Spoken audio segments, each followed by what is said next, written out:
కర్నూలు జిల్లా ఆదోని పట్టణానికి చెందిన ఓ కుటుంబం మానస సరోవర యాత్రానికి వెళ్లి అక్కడే చిక్కుకుపోయింది. ఎస్బీఐ బ్యాంక్ రిటైర్డ్ ఉద్యోగి భాస్కర్ శాస్త్రి, ఆయన భార్య శారద, కుమారుడు రంగనాథ శాస్త్రి, కోడలు హన్సిక ప్రస్తుతం మానస సరోవరం సమీపంలోని డార్సింగ్ ప్రాంతంలో ఉన్నారు. అయితే తాము సురక్షితంగానే ఉన్నామని భాస్కర్ శాస్త్రి తెలిపారు. యాత్ర పరిస్థితులపైన ఆదోని ఎమ్మెల్యే డాక్టర్ పార్థసారథి ఫోన్లో భాస్కర్ శాస్త్రితో మాట్లాడి వివరాలు తెలుసుకున్నారు. ఎలాంటి ఇబ్బందులు ఎదురైనా వెంటనే తనకు సమాచారం ఇవ్వాలని వారికి ధైర్యం చెప్పారు ఎమ్మెల్యే.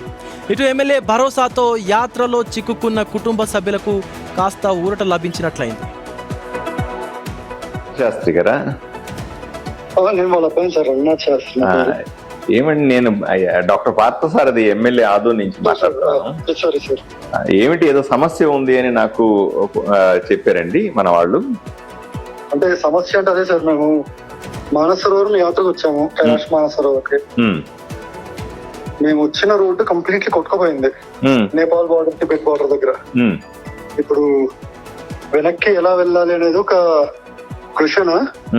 మాతో పాటు వచ్చిన గ్రూప్ వచ్చేసేసి వాళ్ళు ఇంకా శిఖర పరిక్రమలో ఉన్నారు.